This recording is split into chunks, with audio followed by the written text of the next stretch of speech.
हरे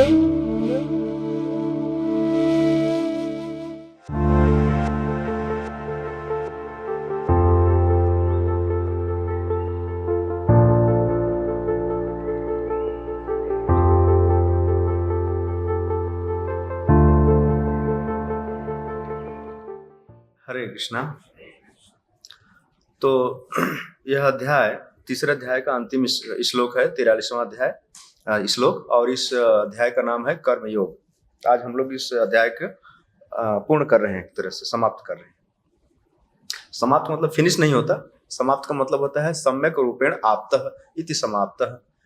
अच्छे तरीके से जो चीज प्राप्त हो जाए उसे समाप्त कहते हैं। हम लोग सोचते हैं समाप्त मतलब फिनिश, खत्म, ऐसा नहीं। संस्कृत में हमें थोड़ा, आप लोग इधर बैठिए ना, बहुत कोने में, शर्माते क्यों इतना? छोटे छोटे बच्चे थोड़े हैं। आप बचपन याद है, आगे बैठने के लिए मार करते थे, आगे वाली बेंच बैठना है। आराम से बैठिए, अपने मन जाने के हम छोटे छोटे बच्चे ही हैं, आराम से बैठिए। संस्कृत में हम जितने शब्दों का प्रयोग करते हैं प्रायः उनके अर्थों से हम अनभिज्ञ होते हैं, ढंग से उनका हमें अर्थ नहीं पता होता, इसलिए हम कुछ दूसरा ही समझ लेते हैं। इसलिए किसी भी भाषा में जब कोई बात की जाती है तो उसके अर्थ को हमें अच्छी तरह समझना चाहिए। जैसे एक शब्द है समाप्त, आज हमने बात किया समाप्त। समाप्त का अर्थ हमेशा ऐसा नहीं लोग सोचते आप समाप्त हो गया, आप कुछ नहीं बचा, पर इसका अर्थ नहीं। समाप्त का अर्थ है कि सम्यक रूपेण आप्तः इति प्राप्त, समाप्तः। आप्त मतलब प्राप्त हुआ, अच्छी तरह से जो प्राप्त हो जाए उसे समाप्त करते हैं। तो आज के श्लोक में भगवान कह रहे हैं कि देखो, हमने यहाँ पर एक शत्रु को, ये तो श्लोक खत्म हो गया, दिख नहीं दे पीछे, ये भी दिक्कतें हैं। अगर श्लोक दिखते बार बार तो आपको बराबर ध्यान रहता कि हम क्या बोल रहे हैं, कहाँ बोल रहे हैं। कुछ व्यवस्था करते हैं यहाँ पर ऐसा। जय शत्रु महाबाहो, यहाँ पर भगवान कृष्ण अर्जुन को कह रहे हैं एक शत्रु को जीतने की बात कर रहे हैं, इसको जीतो। और यह शत्रु कैसा है? दुरासदम, जो दुर्जय है, बहुत पावरफुल है, जिसको जीता नहीं जा सकता। तो आप समझ सकते हैं कि भगवान किस शत्रु की बात कर रहे हैं। इसके पहले सुना था आप लोगों ने, किस शत्रु की बात कर रहे हैं? काम शत्रु। इसकी बात तीसरे अध्याय के 36वें श्लोक में आई थी, और आज हम कहाँ हैं? 43 में है। 36 श्लोक में अर्जुन एक प्रश्न उठाया था, याद है किसी को? 36वें श्लोक में अर्जुन कह रहे हैं कि अथ केन प्रयुक्तो अयम पापम चरति पुरुषः अनिच्छन्नपि वार्ष्णेय बलादीव नियोजितः। हे वृष्णिवंशी कृष्ण, कौन सी ऐसी शक्ति है जो जीवात्मा को पाप में लगाती है? यह प्रसिद्ध श्लोक है, याद रखना चाहिए भगवत गीता का। और भगवत गीता का यह प्रश्न अगर आपको याद रहेगा ना, तो आपको उत्तर समझने में आसानी होगी। और प्रश्न में ही सारा उत्तर छिपा हुआ है। अर्जुन पूछ रहे भगवान से कि हे कृष्ण, कौन सी ऐसी शक्ति है जो जीवात्मा को अनिच्छन्नपि, न चाहते हुए भी, बलाद इव, बलपूर्वक उसको, जीवात्मा की इच्छा नहीं है कि पाप करे, लेकिन कोई ऐसी बाहरी शक्ति है जो उसको पाप में धकेल देती है, उसको लगा देती है, उसमें नियोजित कर देती है। अथ केन प्रयुक्तो अयम, किस कारण से चरित पुरुष है, यह जीवात्मा, जो संसारी जीवात्माओं में हम सब यहाँ पर हैं जीवात्मा के रूप में। तो यह मूल प्रश्न था अर्जुन का। अथ केन प्रयुक्तो अयम पापम चरति पुरुषः अनिच्छन्नपि वार्ष्णेय बलादीव नियोजितः।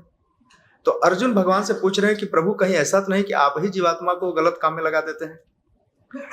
अर्जुन इनडायरेक्टली पूछना, तो भगवान कहते नहीं भाई, मेरा काम नहीं है, सही गलत का वो जीवात्मा की इच्छा होती है, उसका चुनाव होता है।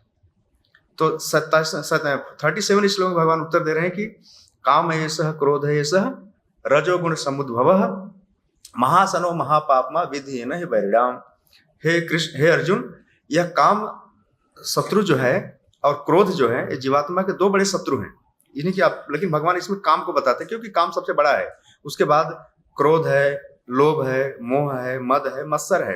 ये 6 शत्रु हैं, इनको षड रिपु कहा गया है। 6 शत्रु, ये बड़े खतरनाक शत्रु हैं जीवात्मा के।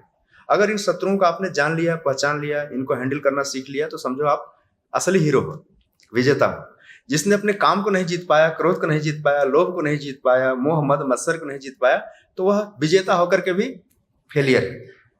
जैसे हिरण्यकश्यपु ने त्रिलोक विजय किया था, लेकिन जब प्रहलाद महाराज से बात कर रहा था तो प्रहलाद महाराज कहे कि आप तो बिल्कुल फेल हैं। आप तो अपने बाप को बोल दिया कि आप तो जीरो हैं, क्योंकि आपने काम को नहीं जीता, क्रोध को नहीं जीता है।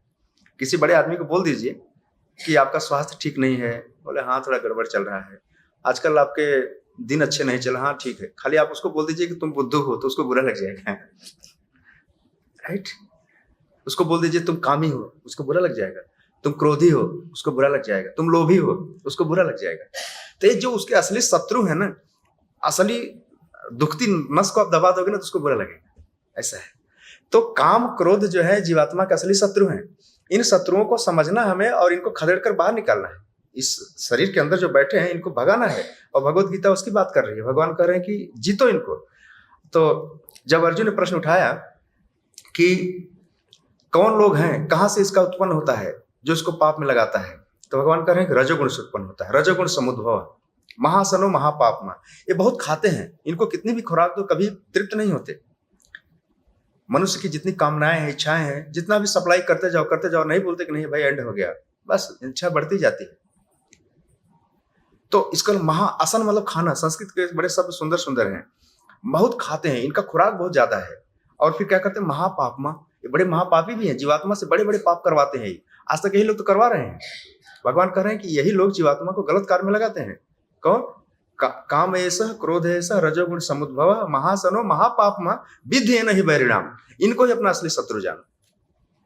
तो भगवान ने पहले शत्रुओं का नाम बताया और उसके बाद बताया कि तीनों रहते कहाँ हैं। फिर बताया इनका निवास कहाँ है, बोलता है कि मन पे रहते हैं, बुद्धि में रहते हैं और इंद्रियों में रहते हैं। इनका निवास भी बता दिया। और फिर मन और बुद्धि पर विजय प्राप्त करके, बस में करके, इंद्रियों पर बस में करके इनको हम खदेड़ सकते हैं, बाहर निकाल सकते हैं। लेकिन आज के श्लोक में भगवान कह रहे हैं कि अगर मान लीजिए कि जीवात्मा को पता चल जाए कि शत्रु कहाँ है, उसकी ताकत कहाँ है, तो उसको खदेड़ने में उसको आसानी होगी। तो मन, बुद्धि और इंद्रियों से परे क्या है? आपने सुना है अहंकार। हमारा शरीर 8 तत्वों से बना है ना, गीता में बताया था भगवान। कौन कौन है? 5 स्थूल तत्व और 3 सूक्ष्म तत्व, मन, बुद्धि और अहंकार। तो लेकिन भगवान ने पहला कहा था शत्रु कहाँ रहता है? मन, बुद्धि और इंद्रियों में रहता है। लेकिन इंद्रियों से भी ऊपर कौन है और बुद्धि से ऊपर कौन है? अहंकार है। तो भगवान कह रहे हैं कि एवं बुद्धे परम बुद्धवा, काम शत्रु को बुद्धि से भी ऊपर जानो। कई बार क्या होता है कि हम मन से या बुद्धि से काम को समझ नहीं पाते, इतना सूक्ष्म होता है। सूक्ष्म मतलब दिखाई नहीं देता है। इंद्रियों से ऊपर मन है, मन से ऊपर बुद्धि है और बुद्धि से ऊपर अहंकार है। अब ध्यान देखिएगा कि हमारी इंद्रियां दिखती हैं लेकिन मन नहीं दिखता, बुद्धि नहीं दिखती, अहंकार नहीं दिखता। तो जब मन नहीं दिखता, बुद्धि नहीं दिखती, अहंकार नहीं दिखता, तो उसमें रहने वाला शत्रु कैसे दिखेगा? ये तो बड़ी सूक्ष्म चीजें है ना। और भगवान कह रहे हैं कि शत्रु, असली शत्रु कहाँ छिपा हुआ है? मान लीजिए मन से खदेड़ दिया, बुद्धि से खदेड़ दिया, इंद्रियों से निकाल दिया, लेकिन अब उसने कहाँ जाकर शरण ले लिया है? अहंकार में। अहंकार तो और सूक्ष्म है, तो उसके अंदर जाके अहंकार में बैठा हुआ है। तो भगवान कह रहे हैं कि यह काम रूपी जो शत्रु है, यह अब अहंकार की गोद में जाके बैठा है। तो पहले अहंकार को पहचानो कि अहंकार कहाँ है, फिर उसको बताओ कि भाई इसको निकालो यहां से, तब ना पता चलेगा। तो अब ये अहंकार क्या चीज होता है, इसको भी थोड़ा समझ लीजिए। अहंकार किसे कहते हैं? 2 प्रकार का अहंकार होता है। एक होता है भौतिक अहंकार और दूसरा होता है आध्यात्मिक अहंकार। अहंकार को जनरली लोग समझते हैं घमंड, यही समझते हैं ना अहंकार का मतलब। अहंकार का मतलब है अपने से ठीक विपरीत सोचना, हम जो नहीं है वो सोचना। जीवात्मा या शरीर नहीं है लेकिन वो सोचता है कि हम ही यह शरीर है। जीवात्मा भोगी नहीं है लेकिन वो सोचता है कि हम ही भोगी हैं। तो ठीक अपनी स्थिति से उल्टा सोचना, इसको भौतिक अहंकार कहते हैं, फाल्स ईगो। इसलिए प्रभुपाद जी ने इसको एक नाम दिया है, फाल्स ईगो, मतलब मिथ्या अहंकार।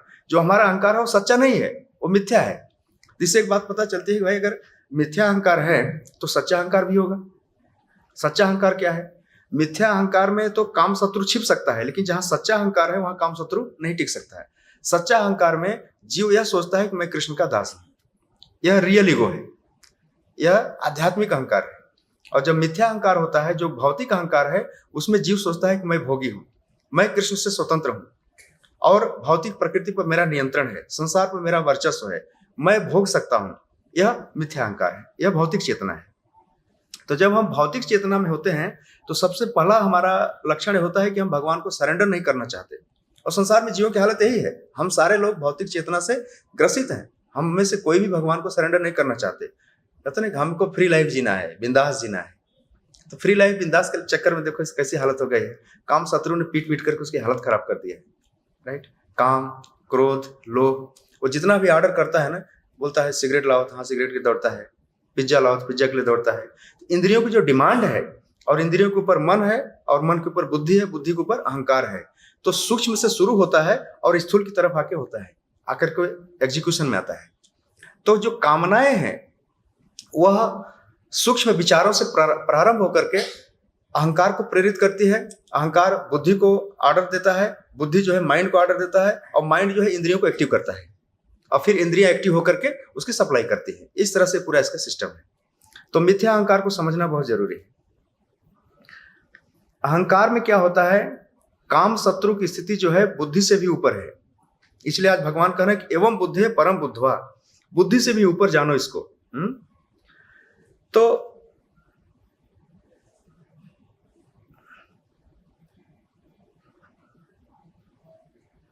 एक तो भौतिक अहंकार आपने समझा कि भाई इसमें जीवात्मा स्वतंत्र फील करता है, लेकिन वो स्वतंत्र है नहीं, ये असली बात है। आध्यात्मिक अहंकार में क्या होता है कि आध्यात्मिक अहंकार भी एक प्रकार का अहंकार है, लेकिन उसमें सोचता है कि मैं मुक्त हो गया हूं, लेकिन वास्तव में मुक्त नहीं होता है। कई बार लोग सोचते हैं कि मैं श्रेष्ठ बोलता हूं, अच्छा अच्छा बोल लेता हूं और मैं मुक्त हो गया हूं। वो ऐसा मान लेता है लेकिन मुक्त नहीं रहता है। तो आध्यात्मिक अहंकार भी बहुत सूक्ष्म होता है, उसको यही नहीं पता कि मुक्त हो गया है। जैसे बीमार व्यक्ति यह सोचने लगे कि मैं ठीक हो गया हूं, लेकिन जो डॉक्टर वो जानता है कि ठीक नहीं हुआ है, लेकिन बीमार व्यक्ति कहीं ऐसा सोचने लगेगा अब तो मैं ठीक हो गया हूं, तो ये उसका एक भ्रम है खाली। तो इतना सूक्ष्म होता है। तो अब प्रश्न उठता है कि क्या करें इनका, आध्यात्मिक अहंकार को नष्ट करना है या इस काम शत्रु को नष्ट करना है।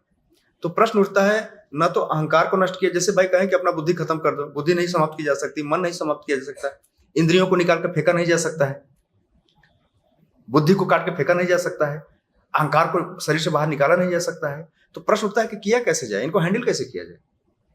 अहंकार को समाधान क्या है, क्योंकि काम शत्रु अब अहंकार में है। भगवान ने बताते बताते कहाँ कह दिया, अब ये मन के ऊपर, बुद्धि के ऊपर, इंद्रियों से ऊपर, अब कहाँ जाके छिपा है, अहंकार में छिपा है। और अहंकार में दो प्रकार का अहंकार बताया, एक भौतिक अहंकार और दूसरा आध्यात्मिक अहंकार। तो अहंकार में जब छिपा है तो एक प्रश्न उठता है इसमें कि न तो अहंकार हो और न तो काम को, जो काम शत्रु है इसको भी नष्ट नहीं किया जा सकता। अब करना क्या है इनको, तो इसका सीधा सा उत्तर है कि इनको डाइवर्ट करना है। जैसे हमारी भौतिक चेतना होती है, भौतिक अहंकार होता है, इसको हम आध्यात्मिक अहंकार में बदल सकते हैं। इसको बोलते हैं स्विच ऑन करना। तो जब हम भौतिक अहंकार से आध्यात्मिक अहंकार में जाते हैं तो हम यह सोचने लगते हैं कि हम कृष्ण के दास हैं। और ये जो काम है, यह काम क्या होता है, जब आप आध्यात्मिक चेतना में आते हैं तो काम जो होता है वह प्रेम में बदल जाता है। अभी जो भौतिक कामनाएं हैं स्वयं को भोगने के लिए, स्वयं को जुटाने के लिए, लेकिन जब आप आध्यात्मिक अहंकार में होते हैं तो वही चीज क्या होता है, प्रेम में बदल जाता है। और प्रेम जो है काम का विशुद्ध रूप है, प्योरीफाइड वर्जन है। भौतिक स्थिति में जो काम का अर्थ दो तरीके से हम समझते हैं। कैसे पता चलेगा कि कोई व्यक्ति भौतिक अहंकार में है और काम का शिकार है, उसके सिम्टम क्या है, हम कैसे पता करेंगे। हम इसमें प्रभुपाद जी दो चीज बताते हैं, उसकी विचारधारा कैसी होती है, वो सोचते कैसे हैं। तो जब व्यक्ति भौतिक अहंकार में होता है और काम का शिकार भी होता है तो उसको समझिए तो दो चीज उसके मन में बहुत ज्यादा चलती है। एक तो क्या, निर्विशेषवाद, दूसरा शून्यवाद। ये थोड़ा टेक्निकल वर्ड है, फिलासफर है। हमें लगता है कि यहाँ पर सारे स्टूडेंट तो नहीं है, थोड़ी कम ऊपर ज्यादा एज के हैं, लेकिन फिलासफी है। आप फिलासफी समझ जाओगे तो बाबा जी बन जाओगे पक्का, राइट। और बाबा बनने के लिए मतलब ये सब फिलासफी का ज्ञान बहुत जरूरी है। लेकिन भगवत गीता की जो फिलासफी है वो अल्टीमेट है। दुनिया में अच्छे अच्छे बाबा पैदा किए इस फिलासफी ने, तो आप भी देखिए उस रास्ते पर चलने की कोशिश कीजिए, है ना। लेकिन फिलासफी का मतलब होता है, फिलासफी को दर्शन बोलते हैं, वैसे अंग्रेजी में उसको बोलते हैं लव ऑफ विजडम। क्या कहते हैं, लव ऑफ विजडम। यह ज्ञान का प्रेम है, ज्ञान का प्यार है। अगर आप इस फिलासफी को समझ जाते हैं तो समझ जाइए कि दुनिया की हर चीज को समझ जाते हैं, क्योंकि दुनिया का सबसे बड़ा फिलासफर बोल रहा है और कुरुक्षेत्र में बोल रहा है, भगवान कृष्ण बोल रहे हैं। तो कोई छोटी फिलासफी नहीं है, और हम लोग इसको थोड़ा सिंप्लीफाइड करने के तरीके सोच रहे हैं। तो जब हम भौतिक चेतना में या भौतिक अहंकार में स्थित होते हैं तो दो चीजें लोगों के मन में ज्यादा चलती हैं या कॉमनली देखा गया है। एक यह देखा गया है कि वह व्यक्ति निर्विशेषवाद की बात करता है। आप पूछे कि कौन सा नया चीज है, निर्विशेषवाद क्या है? निर्विशेषवाद का आपने सुना है? निर्विशेषवादी, शून्यवादी, पाश्चात्य देश धारणीय, प्रभुपाद जी। तो इस्कॉन में रहकर के इन सब शब्दों को आपको जानना भी चाहिए, इनको समझना भी चाहिए भाई इसका अर्थ क्या है। जो निर्विशेषवादी होते हैं, विशेष का मतलब पर्टिकुलर, निर्विशेष मतलब हटा दी, उसको नहीं है। वे कहते हैं कि जो भगवान है, जो परम सत्य है, उसका कोई रूप नहीं है, उसका कोई नाम नहीं है, उसका कोई गुण नहीं है। ये निर्विशेषवाद है। तो जो निर्विशेषवादी लोग होते हैं वो भगवान को नकारते हैं, भगवान नाम की कोई चीज नहीं है, न उसका नाम है, न गुण है, न रूप, मतलब भगवान ही नहीं है। एक तरह से इनडायरेक्टली ये बोलते हैं, ये निर्विशेषवादी लोग होते हैं। तो ऐसे लोग जो होते हैं वे भौतिक अहंकार से ग्रसित होते हैं, ये भौतिकता चेतना, भौतिक अहंकार वाले होते हैं। और जो शून्यवादी लोग होते हैं, ये वादी मतलब एक मार्ग पर चलने वाले विचारधारा के लोग हैं। जैसे वाद होता है डिफरेंट, जैसे राष्ट्रवाद है। तो निर्विशेषवाद आप समझ लिए, निर्विशेषवाद वाले क्या समझते हैं कि भाई भगवान नाम की कोई चीज नहीं है, परम सत्य नहीं है, ना उसका नाम है, ना रूप है, ना गुण है, ना अता पता कुछ नहीं है, ये सब सिर्फ कल्पना है। और जो शून्यवादी लोग होते हैं वो क्या कहते हैं? वो बोलते हैं कि जीवन के बाद कोई जीवन नहीं है, बस ये लास्ट जीवन है, इसके बाद कोई जीवन, पुनर्जन्म होता ही नहीं, no life after life, no life after death, ऐसा है। ये शून्यवादी लोग होते हैं। तो भौतिक चेतना वाले जो लोग होते हैं वे लोग ये दो विचारधारा पर बहुत जोर देते हैं। और दोनों ही जो है, ये जो दोनों विचारधाराएं हैं, एक काम शत्रु के सूक्ष्म रूप हैं। क्या है? काम शत्रु का सूक्ष्म रूप है। जब आपके अंदर ऐसी विचारधारा लगे कि भगवान नहीं है, मनुष्य के बाद जीवन नहीं है, तो समझिए कि काम शत्रु आपके अहंकार में बैठ करके सब बुलवा रहा है, और काम शत्रु आपका नुकसान ही करेगा। तो तात्पर्य में श्रील प्रभुपाद जी लिखते हैं कि भौतिक जीवन में मनुष्य काम तथा प्रकृति पर प्रभुत्व पाने की इच्छा से प्रभावित होता है। प्रभुत्व तथा इंद्रिय तृप्ति की इच्छाएं बद्ध जीव की परम शत्रु हैं। बद्ध जीव समझते हो? संस्कृत का वर्ड है। बद्ध का मतलब बधा हुआ, अंग्रेजी में इसको बोलते हैं कंडीशन वर्ड, कंडीशन सोल। हम सारे लोग कंडीशनड हैं। जैसे कंडीशन मतलब कि हम शर्तों के अधीन हैं, प्रकृति में जो कंडीशंस हैं हम उनके अधीन हैं, इसको बद्ध जीव बोलते हैं। तो श्री कृष्ण ने अब अगला शब्द इसमें बता रहे हैं कि एवं बुद्धे परम बुद्धवा, बुद्धि से भी ऊपर जानो। यह काम शत्रु बड़ा सूक्ष्म रूप में है, और सूक्ष्म के रूप के हमने दो तरीके बताए, निर्विशेषवाद और शून्यवाद। तो यह दो विचारधाराएं जीवात्माओं की क्या है? परम शत्रु हैं। और इस विचारधारा में उसका सिंपल तरीका प्रभुपाद जी कह रहे हैं कि इसमें वह प्रकृति पर प्रभुत्व जताना, प्रभुत्व समझते हैं ना, कंट्रोल, और प्रभुत्व पाने की इच्छा से प्रभावित होता है, हर चीज कंट्रोल करना चाहता है। जैसे अभी आपने सुना होगा ना कि हमारे जो एस्ट्रोनॉट्स हैं वो अंतरिक्ष में जाते हैं, प्रकृति को सब कंट्रोल करते हैं, राइट? सैटेलाइट से मौसम को कंट्रोल करना, लेकिन सुनामी आती है तब उनका काम गिर जाता है, तब नहीं रोक पाते हो। भूकंप आता है तब नहीं, वो सिर्फ स्टडी करते हैं कि हो कैसे रहा है। लेकिन वे लोग सारा सैटेलाइट में जाकर, अंतरिक्ष में जाकर, भी सुनीता विलियम्स आई ना, सुना है आपने? सारे वैज्ञानिक वहाँ इंटरनेशनल स्टेशन में जाकर सब स्टडी करते हैं, और लोग पृथ्वी पर जो भी हलचल मस्ती है उसका डेटा निकालते हैं और फिर उसको कंट्रोल करने की कोशिश करते हैं, लेकिन फेल हो जाते हैं। वो चाहते हैं कि हम जब चाहे तब बारिश करा लें, जब चाहे तब गर्मी को खत्म कर दें, जब चाहे तब जाड़ा को खत्म कर दें। वे अब सारा स्टडी, सारा डेटा कलेक्ट करके वे प्रकृति को कंट्रोल करने की कोशिश कर रहे हैं। वो चाहते हैं कि कोई बुढ़ापा ना आए, वे चाहते हैं कोई रोग ना हो, वे चाहते हैं कोई मरे नहीं, लेकिन ऐसा हो नहीं सकता है, उनकी सारी स्टडी फेल हो जाती है। तो जो बद्ध जीव का सूक्ष्म अहंकार है, अभी आपको एक नया वैज्ञानिकों के बीच में बड़ी बात चल रही है कि वे कह रहे हैं कि एक पृथ्वी जो है इसका 1% हम लोगों ने सिर्फ समझा है, अभी 99% समझना बाकी है।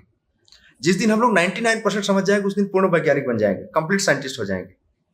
ये पृथ्वी की बात कर रहे हैं। फिर उसके बाद बोल रहे हैं कि हमारा अगला टारगेट सूर्य होगा। जब सूर्य का जो प्रकाश होता है, सूर्य जब ढलता है ना, तो उसके सारे प्रकाश को हम लोग कहीं स्टोर कर लेंगे, अगर 2-4 दिन सूरज नहीं निकले तो भी काम चले, ऐसा उनका मानना है। इस थ्योरी पे काम कर रहे हैं साइंटिस्ट, रिसर्च कर रहे हैं ऑलरेडी, लेकिन ऐसा कभी कर नहीं पाएंगे। सूर्य जब ढलता है ना तो अपनी रोशनी लेकर भी ढल जाता है। ये लोग सोच रहे हैं किसी तरह से उसको काट करके अलग से स्टोर कर लिया जाए, सोलर एनर्जी को। एक उनके मन में ये विचारधारा चले। तीसरी विचारधारा चल रही है कि जब हम पृथ्वी को कंट्रोल कर लेंगे, सूरज को कंट्रोल कर लेंगे, उसके बाद जिस आकाश गंगा में जितने प्लेनेट हैं, गैलेक्सी में जितने सारे ग्रह हैं, सबको हम कंट्रोल कर लेंगे, यहीं से रिमोट से काम करेंगे। उनका अगला प्लान है। सोचा नहीं वैज्ञानिकों का कितना खतरनाक प्लान है। तो ये वैज्ञानिक जो है प्रकृति के ऊपर प्रभुत्व जताने के प्रभाव से प्रभावित हैं, और उनके मन में एक काम शत्रु बैठा हुआ है, उनको ऐसा प्रेरित कर रहा है तुम ये करो, लेकिन फेल हो जाएंगे, कर नहीं पाएंगे। क्यों? काम रूपम दुरासदम, यह दुर्जय है। यह कभी, आपको क्या लगता है कि वो रोग खत्म कर लेंगे, बुढ़ापा खत्म कर लेंगे, मृत्यु खत्म कर लेंगे? नहीं। गीता भगवान जन्म मृत्यु जरा व्याधि दुख दोषानुदर्शनम, लेकिन उनका प्लान यही है कि कितना अभी कैसे भी मेडिसिन पे सारा रिसर्च हो रहा है, अरबों डॉलर खर्च हो रहे हैं। पृथ्वी पर तो प्रॉब्लम सॉल्व नहीं कर पा रहे, दूसरे दूसरे प्लेनेट पे जा रहे हैं, राइट? ढेर सारा वैज्ञानिकों के यही सब चल रहा है सब। लेकिन यहाँ भगवान कह रहे हैं कि जय शत्रु महाबाहो काम रूपम दुरासदम, इस दुर्जय काम शत्रु को जीतो। और कैसे जीतो? दूसरा भगवान बता रहे हैं कि संस्तभ्य आत्मानम आत्मना, दूसरी लाइन है, पहली लाइन का दूसरा शब्द है संस्तभ्यात्मानम आत्मना। इसमें 2 बार आत्मा आत्मा वर्ड आया है। संस्तभ्य का अर्थ लिखा है स्थिर करके, अपने आप को स्थिर करो। और किसके द्वारा स्थिर करो? कृष्ण की शिक्षा के द्वारा। मतलब अपने आप को तुम निर्भीक बनाओ। निर्भीक समझते हैं ना, फियरलेस, निर्भय बनाओ। अर्जुन जो है डरे हुए थे, युद्ध नहीं कर रहे थे, और भगवान उनको इनकरेज कर रहे हैं कि जो तुम्हारे अंदर संसार के ऊपर प्रभुत्व पाने की इच्छा है, संसार को भोगने की इच्छा है, संसार में सुखी रहने की इच्छा, यही तो काम है तुम्हारा। इस काम रूपी शत्रु को जीतो। भगवान कह रहे नहीं, इस काम शत्रु को कैसे जीतो? मेरी सहायता से जीतो, क्योंकि मैं तुम्हारे साथ हूं। संस्तभ्य आत्मानम आत्मना, तुम्हारी आत्मा में यह जो दुर्गुण आ गया है, जो काम शत्रु बैठ गया है, इसको कैसे जीतो? मेरी सहायता से जीतो। संस्तभ्यम आत्मानम आत्मना। आत्मना में यह 2 शब्द है, एक आत्मा का मतलब खुद के लिए और दूसरी आत्मा का मतलब है भगवान के द्वारा। तो भगवान कह रहे हैं कि अगर मैं तुम्हारे साथ हूं तो तुम्हें डरने की आवश्यकता नहीं है। इसका सीधा से बात यही है कि अगर जीवात्मा खुद का प्रयास करे, इंद्रियों से, मन से, बुद्धि से, इस काम शत्रु को कुछ हद तक डिफीट कर सकता है। यहां तक कि अहंकार में भी जो काम शत्रु छिपा हुआ है, वहां भी कोशिश कर सकता है। बड़ा सूक्ष्म रूप है, लेकिन भगवान ने यहाँ पर हिंट दे ही दिया कि तुमसे होगा नहीं है। एवं बुद्धे परम बुद्धवा, इस तरह से तुम इसको बुद्धि से भी ऊपर जानो। अहंकार में छिपा हुआ काम शत्रु है, लेकिन इसका सामना कैसे करो? संस्तभ्यम आत्मानम आत्मना, मेरी सहायता से तुम इसका मुकाबला करो। ऐसा है। तो भगवान कह रहे हैं कि मेरी सहायता से मतलब समझ गए क्या? अगर मैं तुम्हारे साथ में हूं तो तुमको डरने की आवश्यकता नहीं है। तुम अवश्य ही इस काम शत्रु को जीत सकते हो। काम शत्रु, नीचे भगवान कह रहे जय शत्रु महाबाहो, हे महाबाहु अर्जुन। और अर्जुन के लिए यहाँ भगवान कह रहे महाबाहु। महाबाहु कर समझते ना, बहुत विशाल भुजाओं वाला, बलशाली। भगवान कह रहे हैं कि तुम ऑलरेडी बहुत सारे युद्ध जीत चुके हो, इतिहास में तुम्हारे नाम बहुत सारे रिकॉर्ड हैं, और तुम इस युद्ध को भी जीत सकते हो। यहाँ पर खाली काम ने तुम्हारे मन को, तुम्हारी बुद्धि को, तुम्हारे इंद्रियों पर कब्जा कर लिया, इसलिए तुम युद्ध से भाग रहे हो। लेकिन जब मैं हूं संस्थाभ्यम आत्मानम आत्मना, मेरी सहायता से तुम इस युद्ध शत्रु को जीतो। और ये शत्रु फिर लिख रहे हैं काम रूपम, यह काम के रूप में है। देखिए, काम रूप जब यहाँ कहा जा रहा है तो आप मत समझिएगा कि काम का रूप सिर्फ पुरुष स्त्री के बीच संबंध वाला काम नहीं है। यह कामना, यहाँ पर प्रभुपाद बता रहे हैं कि प्रकृति पर प्रभुत्व जताने की इच्छा। हम सभी लोग प्रकृति को हर तरह से कंट्रोल करना चाहते हैं। अर्जुन ने कहा था कि अगर युद्ध नहीं होगा तो सब सुखी हो जाएंगे, ये सब दुनिया भर का तर्क दिया था। लेकिन भगवान ने कहा यह एक प्रकार की कामना है, तुम्हारी वासना है, इसको हटाओ यहाँ से। और यह काम जो है जीवात्मा का नित्य शत्रु है। भगवान ने कह दिया नित्य वैरिणाम, और ज्ञानियों का भी नित्य शत्रु है। तो जब जीवात्मा के मन में यह काम शत्रु घर कर लेता है तो उसको असली काम करने से रोकता है। ध्यान रखिए, यह बात है। भौतिक अहंकार जब हावी हो जाता है तो उसका आध्यात्मिक कार्य रुक जाता है। और भगवान कह रहे हैं कि यह धर्म जो है, यह युद्ध, महाभारत का युद्ध क्या है? धर्म युद्ध है। और धर्म युद्ध जो है भगवान का आदेश है, उनकी इच्छा है। तो भगवान के भक्ति के मार्ग में जो विचारधारा बाधा बने, वही काम शत्रु है।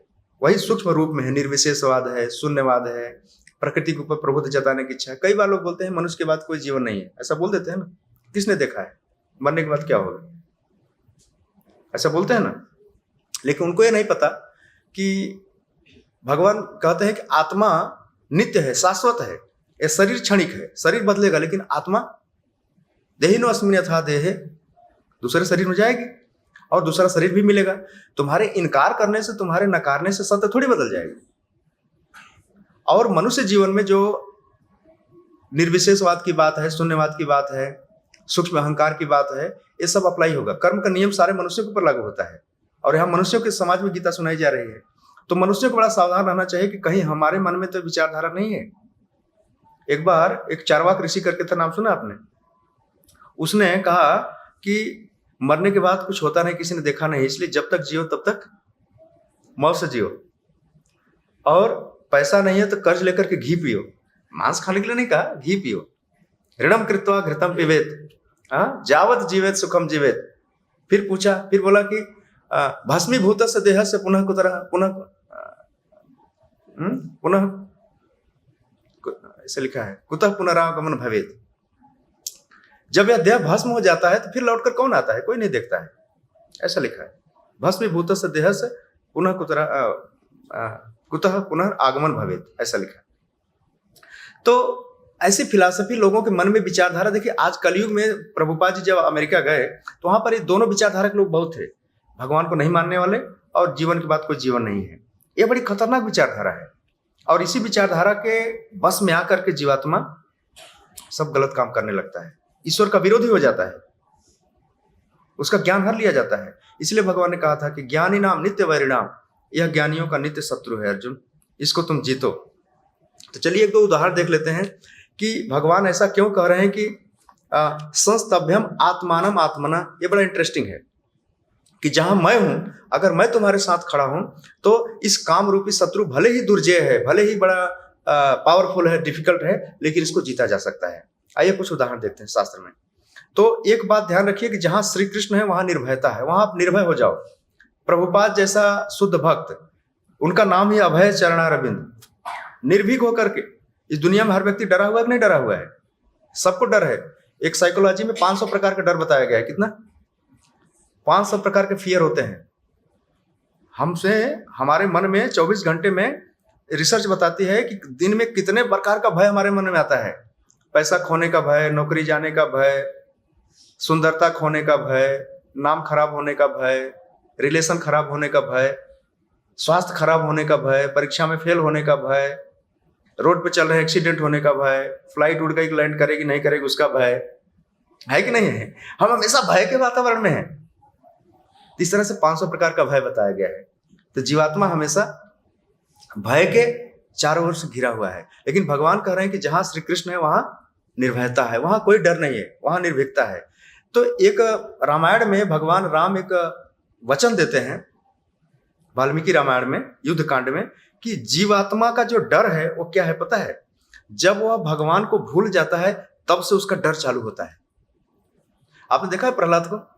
छोटे से थे ना, आपको लगता है डरे हुए थे? नहीं डरे थे। ध्रुव को देखा था डरे हुए कभी? हाँ डर लग रहा है, जंगल में जा रहे हैं, शेर आएगा खा जाएगा, ऐसा कभी देखा? नहीं नहीं, आराम से भजन करते थे, हरे कृष्णा कृष्णा कृष्णा हरे हरे, हरे राम। तो भगवान कुछ प्रमाण दे करके, कुछ उदाहरण दे करके हमारे जैसे बुद्धू जीवों को, जिसके पास बुद्धि नहीं है, उसको समझाना चाहते हैं कि भैया एक काम कर, इस कलयुग में अगर तू हरे कृष्ण महामंत्र जपेगा ना तो तेरे अंदर से तो भय समाप्त हो जाएगा, साथ साथ एक काम शत्रु को भी तुम आराम से जीत जाओगे। आइए कुछ उदाहरण पर विचार कर लेते हैं। भगवान राम कहते हैं, सक्रदेव प्रपन्नाय तवा अस्मिति च याचते अभयम सर्वभूतेभ्यो ददामि एतद् व्रतम मम। भगवान करे मेरा व्रत है, एक बार भी अगर कोई जीव कह दे कि हे प्रभु मैं आज से आपका हूं, सकृद एव प्रपन्नाय, पुण्य के साथ, विनम्रता के साथ खाली कह दे तवा अस्मि इति च याचते, खाली हाथ जोड़कर कह दे कि मैं आपका हूं, तो भगवान कहते हैं अभयम सर्वभूतेभ्यो, मैं सभी जीवों को अभय प्रदान कर देता हूं। फियरलेस, किसी चीज का भय नहीं, कोई डर नहीं। लेकिन एक बार हाथ जोड़ करके हृदय से पुकार कर कहे तो कौन कि आज से मैं आपका हूं। जिस दिन हम कह दे कि उस दिन से हमारी सिक्योरिटी भगवान के हाथ में, उस दिन भगवान हमारे चौकीदार, पहरेदार, समझ गए? उस दिन से भगवान हमको बचा लेंगे। लेकिन वो दिन कब आएगा जब हम कह देंगे प्रभु आज से मैं आपका हूं? अभी तक हम लोगों में किसी ने शायद नहीं कहा है, या कहते हैं तो थोड़ा सा अधूरा है, झूठा है, मैं आपका नहीं हूं और किसी का हूं। राइट? हमारे पास और भी बहुत लोग हैं, आप ही अकेले क्यों? ऐसा होता है ना जीवात्मा के मन में। हमारा शरीर है, हमारी पत्नी है, बच्चे हैं, हमारे फ्रेंड्स हैं, हमारे देश के लोग हैं, सब बचा लेंगे। भागवत में कहा गया असत सैन्येषु, ये सारी असत सेना है, कोई नहीं बचा पाएगा तुमको, ऐसा कहा गया है। तो जब जीवात्मा एक बार खाली कह दे कि प्रभु मैं आपका हूं, बस काम हो गया। वो दिन कब आएगा? तब आसमी इति च याचते, वो मांगना पड़ेगा। अभयम सर्वभूत ददामि एतद् व्रतम मम। भगवान करे मेरा व्रत है, मैं इसको करके ही रहता हूं। एक भजन आपने सुना है गोविंद दास का, भजहु रे मन श्री नंद नंदन अभय चरणार बिंद्रे। हमारे वैष्णव कवि गाते हैं कि जब जीवात्मा श्री नंद नंदन भगवान श्री कृष्ण का भजन करता है तो भगवान क्या करते हैं? उसको अभय प्रदान करते हैं। इसलिए भगवान कृष्ण अर्जुन से कह रहे हैं कि अगर मैं तुम्हारे साथ हूं, if I am with you don't worry, fight, युद्ध करो। ये जो काम शत्रु है ना, यह बाहर थे, अब तुम्हारे मन में आ गए हैं, मन से बुद्धि में गए, बुद्धि से इंद्रियों में गए, इंद्रियों सब तुम्हारे अहंकार में दिख रहा है। देखिए, जब जीवात्मा का अहंकार जो अंदर होता है ना, मैंने देखा बहुत सूक्ष्म होता है, सूक्ष्म मतलब बहुत छोटा होता है, बीज रूप में होता है, वो बाहर प्रकट होता है। अर्जुन के मन में ऐसा नहीं था, लेकिन अर्जुन एक नाटक कर रहे थे, अभिनय कर रहे थे, इसलिए भगवान हमको शिक्षा दे रहे हैं कि हमारे मन में भगवान से स्वतंत्र होकर के जो भोगने की इच्छा है, प्रकृति पर कंट्रोल जताने की इच्छा है, और भगवान से विमुख होकर के स्वतंत्र भोक्ता बनने की इच्छा है, यही हमारा सबसे बड़ा काम है। काम रूपम दुरासदम, काम शत्रु यही है। तो एक बार की बात है, भगवान श्री कृष्ण अपनी पत्नी सत्यभामा के साथ कहाँ गए थे? इंद्रलोक गए थे। इंद्र के यहाँ एक प्रॉब्लम क्या हो गई थी कि एक वहां असुर था, नरकासुर, नाम सुना आपने? नरकासुर ने इंद्र का जो छत्र होता है ना, छतरी, वो छीन लिया था, और माता अदिति का कुंडल भी छीन लिया था। इंद्र के बहुत सारी प्रॉपर्टी उसने हड़प लिया था। तो इंद्र ने भगवान कृष्ण के एक एप्लीकेशन भेजा, रिक्वेस्ट भेजा कि आप आइए, थोड़ा द्वारका में थे भगवान, आइए इस असुर का वध कीजिए। नरका चतुर्दशी आती है दिवाली के एक दिन पहले। तो भगवान कृष्ण यहाँ से गए, और सत्यभामा भी साथ में थी, उनकी पत्नी थी पटरानी। तो नरकासुर का वध करके माता अदिति को उनका कुंडल वापस कर दिया, और इंद्र का छत्र भी वापस कर दिया। और इंद्र ने यह वचन दिया था कि हमारे स्वर्गलोक में एक वृक्ष होता है, पारिजात वृक्ष, वो पारिजात वृक्ष मैं आपको दे दूंगा, आप ले जाइएगा, पृथ्वी पर ले जाइएगा, द्वारका में लगा दीजिए, बड़ा सुगंधित फूल होता है। तो जब भगवान आने लगे तो इंद्र की जो पत्नी थी, इंद्राणी, सची, उसने मना कर दिया। उसने इंद्र को उकसाया कि अपने सैनिकों को बोलो युद्ध करे, नहीं ले जाने पाएंगे। तो भगवान तो कुछ नहीं बोले। सैनिकों ने जब विरोध किया, पारिजात वृक्ष नहीं ले जाने देंगे, तो भगवान की जो पत्नी थी सत्यभामा, उसने उन सैनिकों को कहा कि जाकर के सची को बोल दो कि अगर उसको अपने पति पर इतना ही अभिमान है तो हम तुम्हारे सामने ही इस वृक्ष को लेकर जा रहे हैं, अगर बोल दो रोक सके तो रोक ले। आजकल भाषा होती है ना सिगालियों में, फिल्म में, रोक सके तो रोक ले, इस तरह से। तो सत्यभामा जो है वहां पर चैलेंज करती है इंद्राणी को। और क्यों चैलेंज कर रही थी पता है? वो पृथ्वी की मनुष्य थी, पृथ्वी मनुष्य जाति की थी, लेकिन स्वर्ग के देवताओं को और स्वर्ग की देवियों को चैलेंज किया। क्यों पता है? उसके साथ कौन थे? कृष्ण भगवान थे।